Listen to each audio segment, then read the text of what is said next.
哦，他不是说哦，总经理哦，总经理到采访，总经理你好，你来贵宾室休息哦，啊，这个是农务，你就不要贵宾室休息哦，这个不叫礼啊，这个不平等的嘛，哦，那总经理呢，当然来好好叫，啊，那迄个一般来就无好好叫，哦，这个叫错。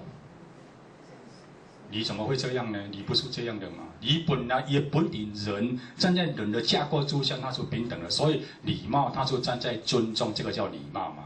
我尊重你，你尊重我，这个叫礼貌嘛。所以礼貌叫人际关系嘛，对天叫礼敬嘛，对圣人的话叫做礼仪嘛。这个东西你很自然就是能够这样讲出来，所以这一个礼能够在这个环境里面，它就约束我们的行为，约束我们这张嘴巴，约束我们这个身体，不要去越轨。因为有人在上面，这个良心在上面，你自然就会产生嘛。它不是用一种方法来给你约束，而是在这个架构之下，它本来产生这个逻辑嘛。对跟错，很自然的清清楚楚。就知道这个可以做，这个不可以做，这个可以讲，这个不可以讲，是不是这样？好，那么柔，它是乐，说我们生活要自在，乐它是自在嘛，说乐组合嘛，那你要乐，就是要先乐，才能够乐，啊，能先乐啊，先乐啊，先熬，它三个条件，三个层次嘛。哦，那这样的话，你刚柔并济，才能够合乎这个人嘛，良心本心这个自在嘛，是不是这样？哦，这个太多可以讲的了哦。所以你要合乎这个环境，合乎这个因缘。所以一个人如果懂得礼跟义，在这个社会上，你的生活的品质自然就好了嘛。那为什么我们今天在这个环境里边，我们这一批年轻人回到家里都上网？什么原因？因为没有义。不知道内心世界非常的空洞，非常的空虚，不能够油然而生嘛。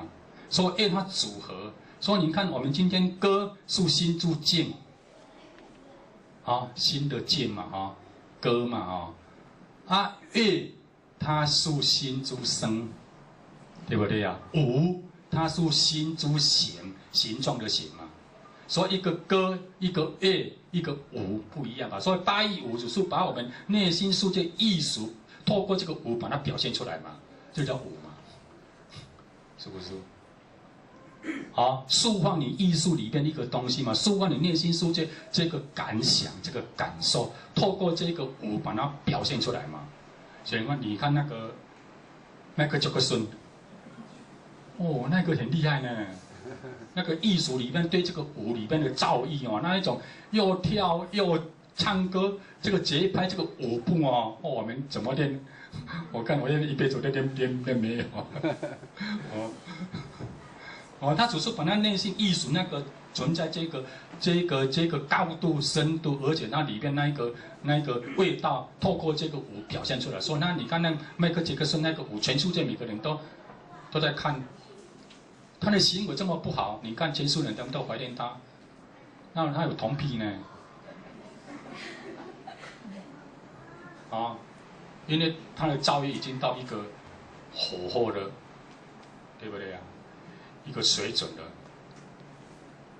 了，所以你看所有的意境的东西、内心世界的东西，还有我们的喜怒哀乐，那一种的情境，做电影的情境，做什么的情境，都要靠音乐，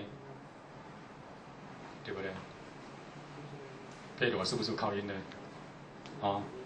你看悲伤的音乐就不一样，快乐的音乐就不一样，紧张的音乐都不一样。没有音乐就没有味道了啦，对不对？是不是没有音乐就没有味道了？对。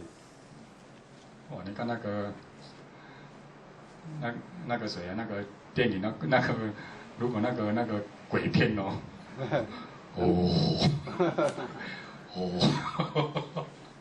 透过钢琴，透过什么那个乐器把它表现出来，那一个我们就跟着紧张我们脚就跟着打节拍，我们的思想就跟它的走，是不是？所以乐非常重要，所以我们一定要如果在这个复杂的社会，在